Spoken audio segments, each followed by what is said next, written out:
Alright! So, sa video na to, pag-uusapan natin yung 3 common problems na nai-experience ng mga merong grocery business this 2024.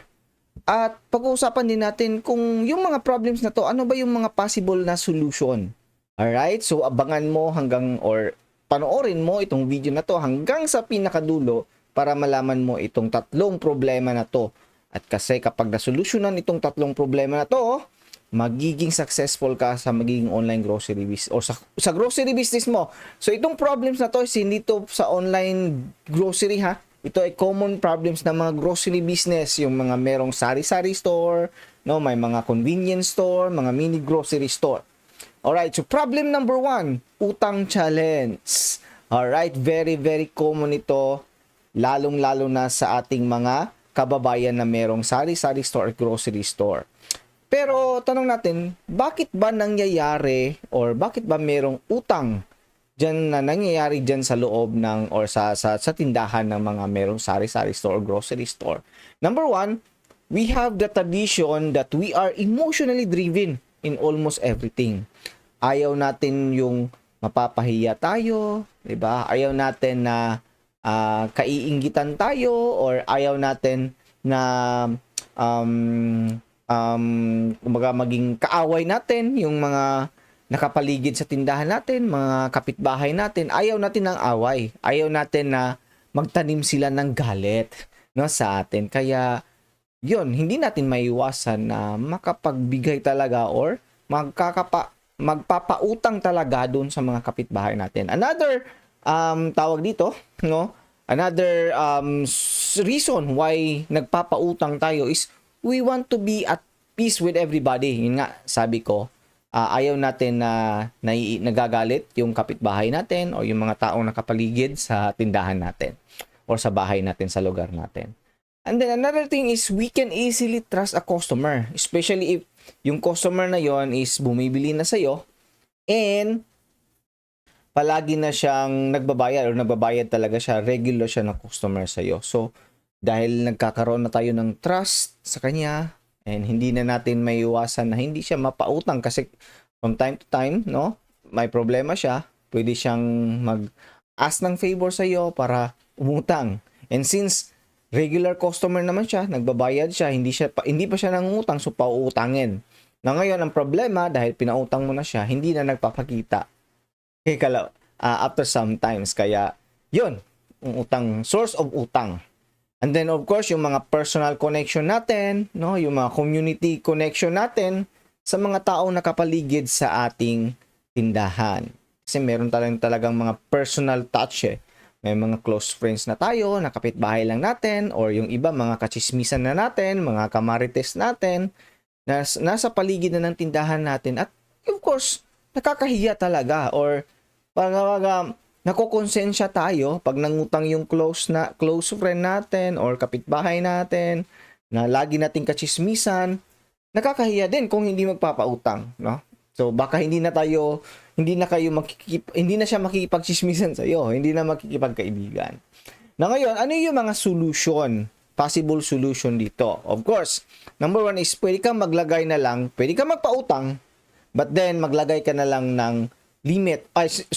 Number 1 para is maglagay ka ng limit tapos mag-add ka lang kung mang porsyento or interest sa mga nangungutang.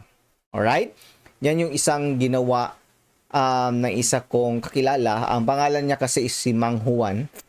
So si Mang Juan kasi nag-start siya ng ng kanyang sari-sari store. Dito malapit lang sa amin. And nung kakasimula pa lang niya, no, medyo malakas naman yung tindahan niya. Maraming bumibili. Yun nga lang, nung kakabukas pa lang niya, una kaagad na pumunta ng customer sa kanya is yung mangutang. Alright, so ang ginawa ni Mang Juan, number 1 is naglagay na lang siya ng limit doon sa kanyang pinapautang. At naglalagay din siya ng interest, 20% plus 20% doon sa amount na inutang ng mga client niya, mga kliyente or mga customers niya. So maglaan lang din ng oras, naglaan din si Mang Juan ng oras kung kailan lang pwedeng mangutang. So isang technique diyan, no, pwede mong gawin is sabihin natin pagka 8 na ng gabi or maybe 6 a.m. to sabihin natin 5 a.m. ka mag-open tapos hanggang 7 a.m. lang pwedeng mangutang. Kasi pag ganon, of course, karamihan hindi pa gising or hindi pa nakakaalis ng bahay.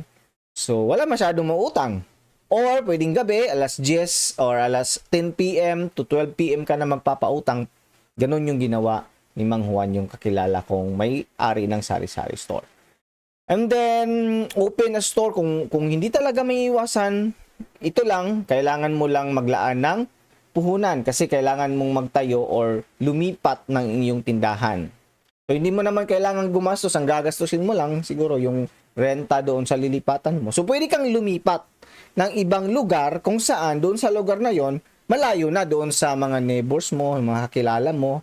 Maybe doon na sa sentro talaga ng munisipyo ninyo or ng syudad ninyo, doon ka na gumawa ng sari-sari store mo or yung tindahan mo, mini grocery mo para wala ng utang. Pero kailangan mo ng additional punan doon kasi maglilipat ka ng lugar eh.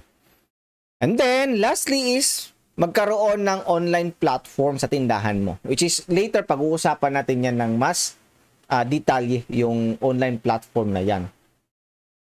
And then, number 2 na problem is yung inventory problem or pag-manage ng inventory. Alright, di ba? Kasi sometimes understock tayo or overstock tayo. Kumbaga, understock yung meron siya nang bumili ng ganitong product pero nang bumili siya sa tindahan mo, wala ka nung stock na yon. Okay, under product. Another thing is overstock naman. So, ito naman magbo-boils down to expiration, 'di ba? May expire na yung mga paninda mo sa tindahan mo. May expire na rin yung hindi na mabibenta. Sayang yung pera. Alright? Then hindi na re-record ng tama yung mga paninda. Isa din 'yon, hindi kasi nagre-record. So, yung benta mo, ginastos mo na sa iba. So, hindi mo na matitrace kung paano nagastos yun.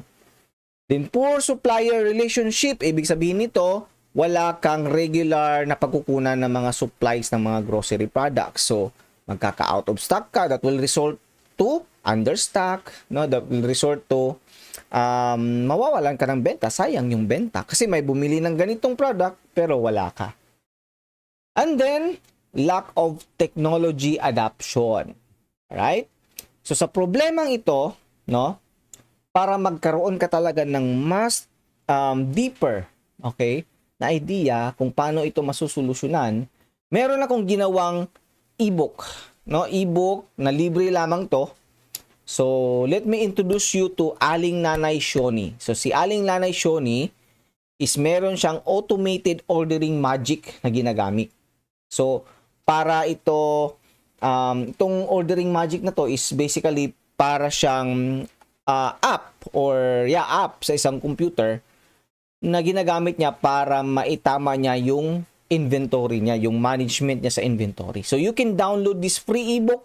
Free lamang to, hindi mo kailangan ng email address kasi karamihan kasi sa sa free ebook, lalagay ka pa ng email, tapos isi-send sa email mo yung ebook, tapos sisendan ka ng bubumbahin ka ng maraming email sa email address. So ito, hindi na kailangan ng email. Download it directly. Go to clubstore.com, no? I-type mo lang sa browser mo clubstore.com. So punta tayo sa clubstore.com para mas mapakita ko sa inyo ng mas mabuti, no? Go to clubstore.com, type nyo lang sa browser. And ito yung website natin, clubstore.com, and go to ebooks. No, i-click mo lang tong ebooks. Or meron kang makikitang button dito, red ebooks. So mapupunta ka dito at andito na yung sari-sari store with automated ordering magic, no? The story of Nanay Aling Shoni. So i-click mo lang to. Pupunta ka dito, then you can download it directly. Click mo lang to, download. Ayan, nandito na. Automatically nandiyan na, naka-download na sa computer mo yung ebook na yon. So, ito yung istorya ng mahika sa buhay ni Nanay Aling Shoni at ang kanyang maliit na tindahan. So, free ebook lang to ha. Walang kailangan na email address, walang kailangang bayaran. Alright? So, itong solution na binigay ko ngayon is actually makikita mo rin doon sa free ebook na to. Kung paano to ginamit ni Aling Shuni exactly yung mga solution na to. So, create and establish a robust inventory tracking system. Kahit notebook lang or ledger lang, lagay mo doon. Kailangan talaga naka-inventory yan or kailangan talaga naka-monitor, natitrace mo yung mga produkto, kung ilan na ba yung nabenta, ilan yung nawala, ilan yung kailangan, right?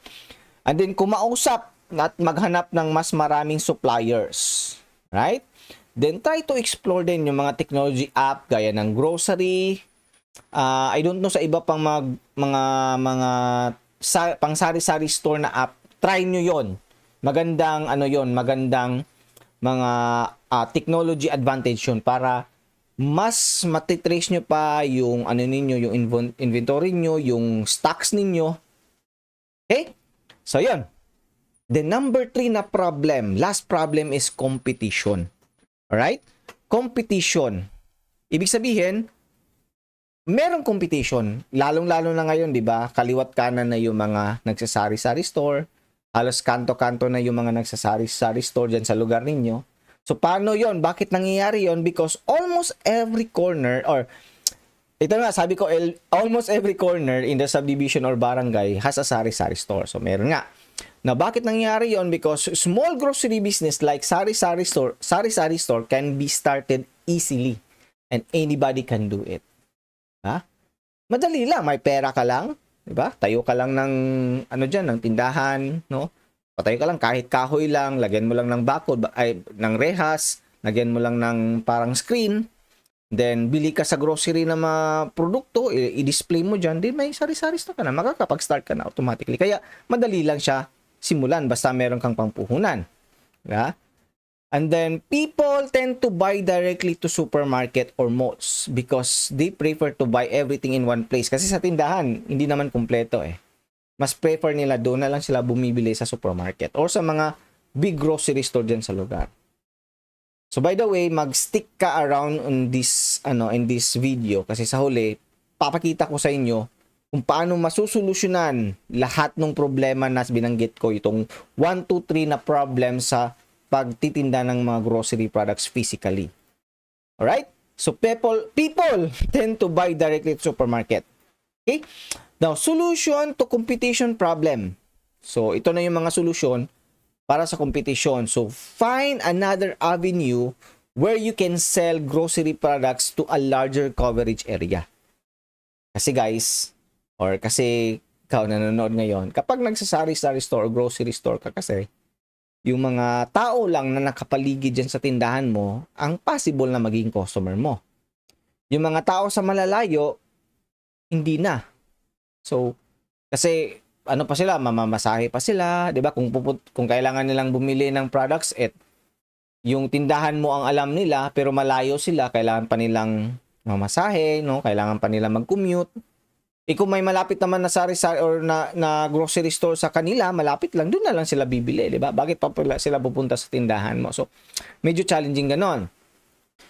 And then, another solution is transform your tindahan to an online grocery business. Kasi kapag online grocery business ka, mas magiging malaki na yung coverage ng area mo. You can tap customers kahit nasa ibang bayan or ibang barangay. Hindi na sila mamamasahe, hindi na sila kailangan pumunta sa physical tindahan mo. Kapag meron kang physical na tindahan, mini grocery or convenience store or sari-sari store, dagdagan mo lang yan ng website, then go ka na, larga ka na. Meron ka ng online grocery business automatically. And then look for ways where you can monopolize your area with your online grocery. This is where you are the only one who sells grocery product in your municipality or city. Very powerful ito. Kasi kapag ikaw lang yung nagbebenta ng mga grocery products online diyan sa lugar mo, for example sa munisipyo mo or sa city, sa syudad kung saan ka nakatira ngayon, napaka-powerful. Ikaw lang yung wala kang competition.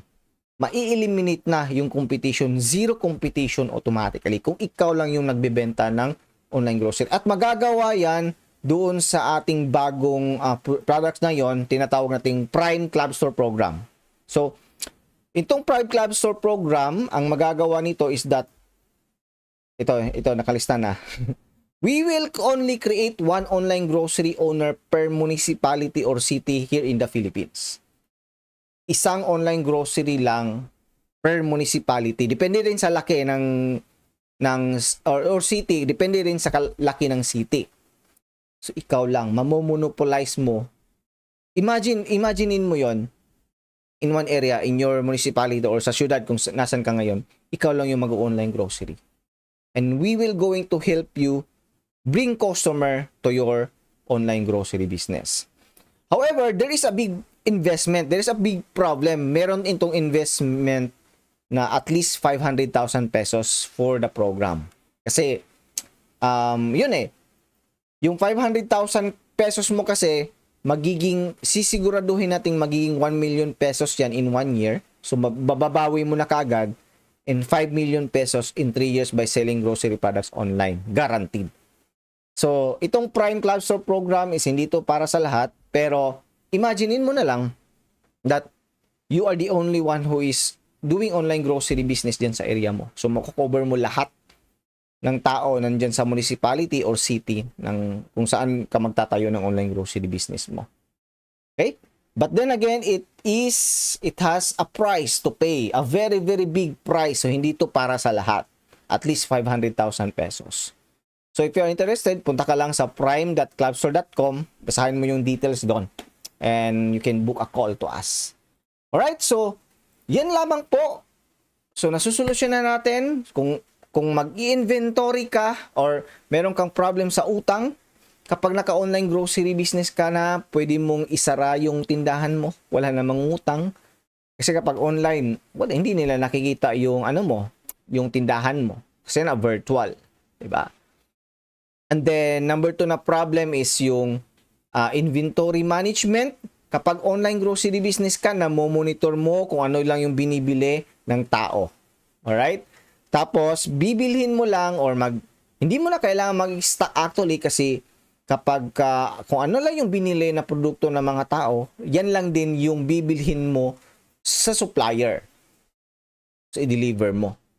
So, ganon. O pwede ka rin mag-stock sa bahay mo kasi kapag meron kang online grocery business, meron tayong platform, may platform ka na, mamomonitor mo doon kung ano yung mga products na mostly binibili ng tao. So, yung mga products na mostly binibili ng tao, yan yung i-stock mo na yon doon sa yung tindahan.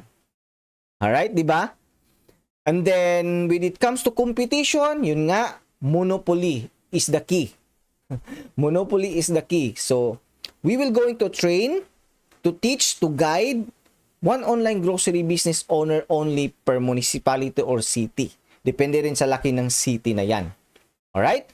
So, if you are interested with that, there is a big price to pay. Alright? So, hindi to para sa lahat. But then again, of course, if you want to have a business, okay, kailangan mong mag-invest din.